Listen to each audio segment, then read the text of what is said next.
Hi, thank you so much for sharing your wins of how you're using hydration from our last video. It's so cool to hear how you're infusing your water with cucumber, lemon, ginger, berries even, hibiscus. It sounds lovely. I certainly enjoy it myself. So far, we've learned in our series how to control our lymph through our breath. We've learned a bit more about hydration, and hopefully that sparked your curiosity of some other things you can do within your day-to-day routine. Today, we're going to talk about skincare. And I have lymphedema, and so I thought it was best to just show you my legs without my compression, which is just over here. Ankle pads and all. And toe socks. Yeah, so today we're going to talk about skincare. It is one of the most overlooked but absolutely critical parts of your lymphedema self-care. It's something I learned to control over the years too, and I hope you will as well. Our skin isn't just about something to moisturize. It's our messenger. And this is something I learned through herbal medicine and Ayurvedic studies. It's just that our skin is constantly interacting with our outer environment. It's what gives us signals to our body, and our body displays those signals. It's a two-way relationship. It's symbiotic. And what's really cool is, think about when you're cold, you shiver, right? Think about when you're hot, you sweat. That's your skin showing you how it's responding to the environment around you. Pretty neat, right? So how does it relate to lymphedema? Well, when it comes to lymphedema management, it's really important to listen to our skin, but also to show compassion, because we may be feeling like that we're not so happy with our body and how it looks and how it feels. And so we want to really approach our self-care, especially our skincare, with compassion in mind. It is the key to helping you prevent flare-ups, feel calmer, and more in control of your body. So in case we haven't met yet, my name's Amy. I'm a herbalist, a yoga teacher. I have lymphedema myself.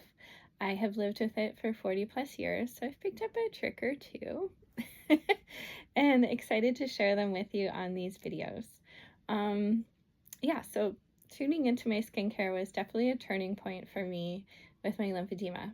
By the time I'd reached my 30s, I was having brutal cellulitis infections, like so brutal. They would just land me in the ER within a matter of hours of getting like a small redness. It had completely engulfed my leg.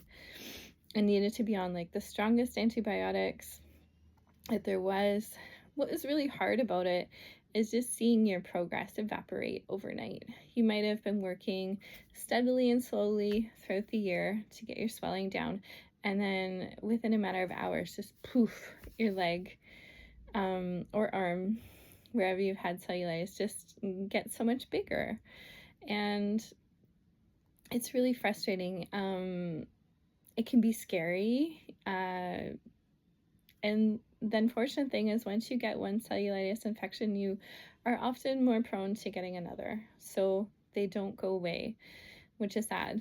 They also can really, because the antibiotics are so strong and they're not targeted to specifically work on only bad bacteria.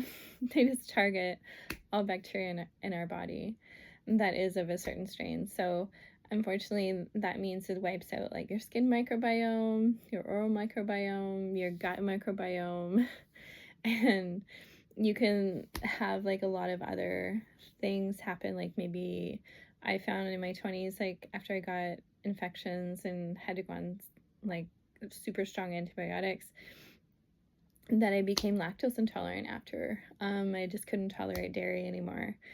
And that was a big thing for me. Other times I've noticed with antibiotics is it will leave my skin like really, really dry. because it's really wiped out your microbiome. And our microbiome is responsible for keeping our skin healthy and moist. It's interesting, eh? So when I was getting those, when I was getting those string of infections in my 30s, it was really triggering for me. I just sort of felt like anything could trigger it. I really hadn't narrowed it down. One of the funny parts of the story was, according to my health professional team, is they thought I was a really compliant patient, and that according to them, I was doing everything that I could possibly do to reduce my risk of infection.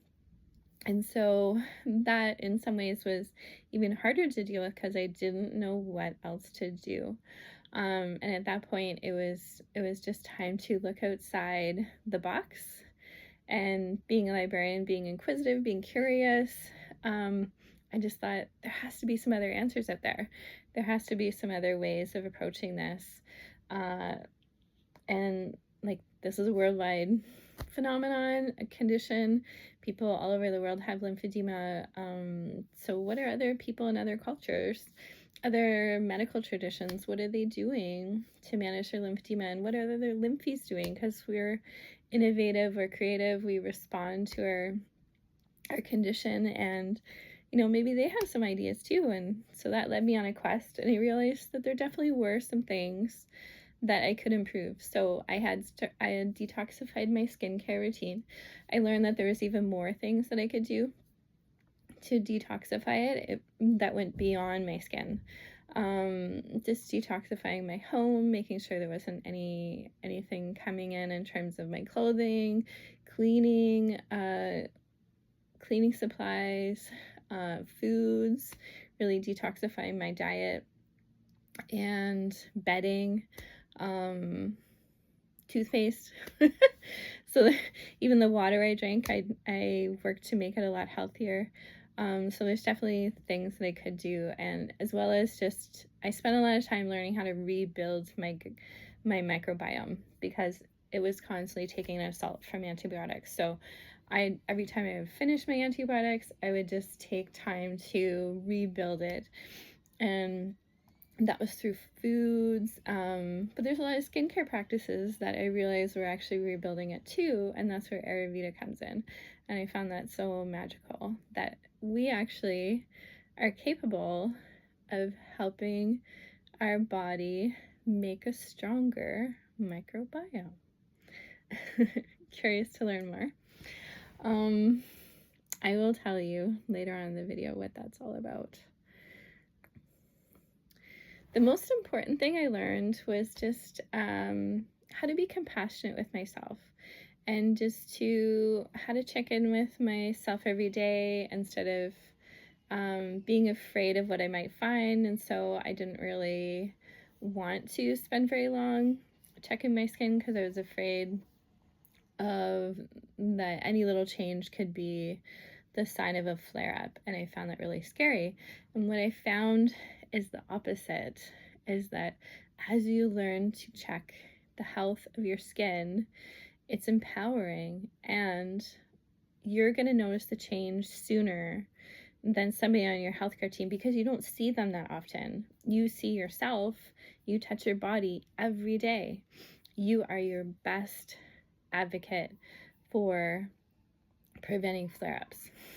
So remember that. You're your best advocate. It's your eyes and all your senses, your sense of touch, sense of smell, but especially sense of touch and sense of sight are really helpful when it comes to checking your skin. And so that's what I'm going to teach you today in our 4-part framework. You might be thinking, well, I don't have time to check my skin every day, Amy. And what I'm going to show you with my 4-step framework is it can be done as little as like 5 minutes. And it's not how long you spend, but just giving yourself that full attention. Don't play on your phone while you're doing this. And do consistently, because that's where you're going to really see the power of it, is that if you do this every morning and every night, so every morning before you put on your compression, do this. 4-step framework. And then I want you to do it again when you take off your compression for the night. Okay? Okay.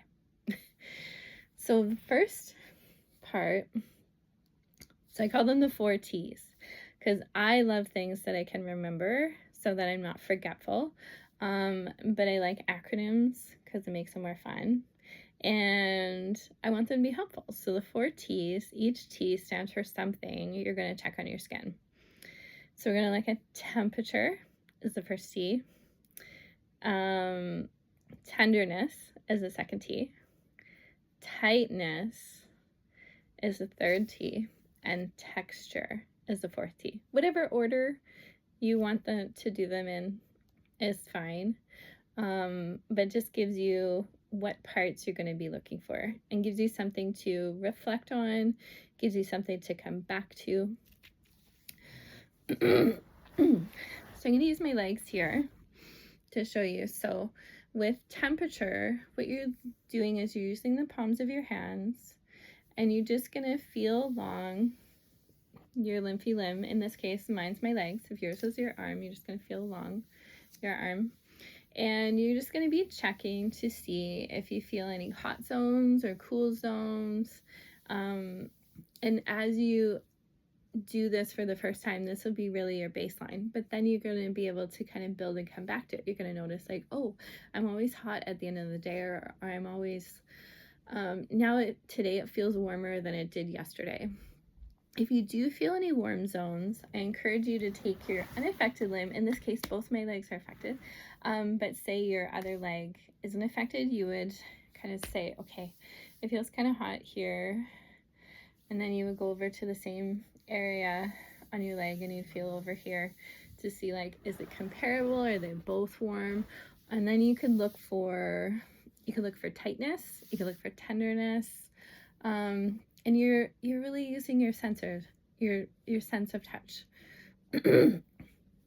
So you're using that, just sort of feeling along, just really dial yourself in and tune into this because it's really quite fun when you give yourself that permission to do that. So you're just feeling along for temperature. You can feel along for texture, for tightness, all at the same time. Okay? We're just kind of doing one at a time so that I can explain it to you. I like to use kind of my fingers too, palms of my hands sometimes, just to kind of notice, am I feeling anything? Texture, what I mean by that is, are there any rough zones? Do you have any dry spots? Do you have any flakiness? Because that can be a problem with lymphedema because we don't want the skin barrier to break open. Because it can leave us prone to infections, to things getting inside our skin that we don't want there. Your skin tends to get drier with lymphedema because the skin is being constantly stretched with swelling. And so looking for texture, and notice where that texture difference is. Is it always, say, like at the base of your toes? Or on your heel, or on just below your kneecap, or for your arms, like is it always on your elbow, your wrist? Where is the dry zone? And think about that in relation to your unaffected limb. And is it a result of, say, a fall? You bumped into something, or it's always there? Just think about that. Reflect on it. Tenderness, same thing. You're just going to kind of feel along. You can put a little bit more pressure just to kind of like, just explore. Let your mind wander and just tap into your sense of touch and notice if you've got any tenderness anywhere. You can do the tightness at the same time. With tightness, what we're looking for is the skin taut? Like, is it pulled tight? Is it shiny? Is usually another sign of tightness. And then it'll be shiny for a while, and if the skin stays tight in that area, over time it will go dull and then it will eventually dry out. But it is kind of shiny at the beginning. Yeah, So just kind of notice that. Yeah, it really just takes a couple minutes. It's quite nice just to kind of check in with yourself. You can moisturize at the same time as you're doing this. You might have, I love using oil for my skin, or say a balm, which is like an oil wax mixture, because I find my skin is always dry. And I just do my 4T's at the same time that I'm moisturizing. So I'm habit stacking. I'm layering things on so that I can be efficient with my time, because lymphedema takes a lot of time. And it feels good. It's empowering. Like I said, it gives you a chance to stay on top of your symptoms, what you notice. That reflection piece is so key, because that will help you understand what's helping you, what are your helpers, and also help you understand what are your triggers. Because whenever you see changes in your skin, you can reflect back, think back to the last 24 hours and think, okay, what have I done differently? Or what do I think could contribute to my swelling going down? It might be you did more walking, you went swimming, you really dialed in your hydration, you went to bed earlier. Those are some things that can positively affect your swelling, as well as, diet changes as well. Or if it's worse, like, what are some of your triggers? It might have been you had a glass of wine with some friends. It might be that you stayed up late, might be that you didn't do enough movement yesterday, might be that you didn't wear your compression, or you only kept it on part of the time. And yeah, that'll give you this is your messenger. It's going to give you that opportunity to reflect, to help you be curious and help you be reflective. Maybe you want to start a skincare journal. Write down your 4T's and just write down your observations. If you need a tool, you can use my 7-day self-care journal. It has the 4T's on there and just gives you like a range, like from like a texture of softness to hardness, tenderness from no pain to lots of pain. So you can kind of look at it from day to day. Like, is there any trends you can see? Any patterns that you can see that are worth noting? I'm gonna see if there's what else I want to talk to you about.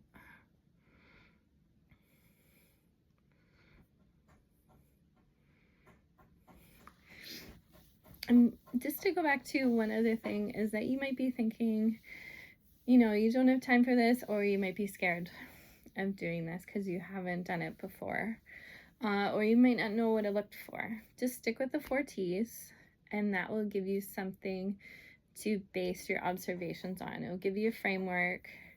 It's really helpful. I love it, and I'd love to hear what you think of it. In terms of being scared of what you'll find, just go back to that deep breathing and just take some deep breaths before you do it. If you feel anxious about doing this, just take a few moments and take some deep breaths to bring yourself to a calmer state. And remind yourself that this will keep you from spiraling. It will give you something consistent to measure. It will give you something consistent to reflect on, so that you're not constantly wondering and worrying, what are causing my infections? And thinking every little thing could be a trigger, or every little thing, could cause lymphy chaos. So when you do this regularly, I'm really going to emphasize that of just be consistent. You can literally do it in 2 to 5 minutes a day. And you've got time for that. You can make time for that. It's really important. It's going to give you more control over your lymphedema, not less. It's going to mean you can respond to things before they escalate. If you don't check in with your skin and you have an infection brewing, and it's going to just brew away for a little while before you finally feel those symptoms. Whereas if you're checking in with your skin, you might have been able to sense it earlier and get the treatment you need earlier, which is usually antibiotics, but also involves skincare, rest, compression, layered on to help you manage. So my call for action for you today is to practice the 4T's. Maybe before you go to bed tonight, when you take off your compression, is just take a couple moments and just practice this. Like, write down some notes, print out the self-care guide, and just notice what you feel and tell me about it. I would love to hear what you find, what you observe, how it feels emotionally, physically for you. You got this. You can totally do this. I'd love to hear how it works for you. So up next after this, there's going to be one more video before the membership opens, and it's going to be a movement one. So there's going to be some little mini movement practices we sometimes call movement snacks of just different things you can incorporate into your day, and I can't wait to show you that. So all the best to you. Good luck.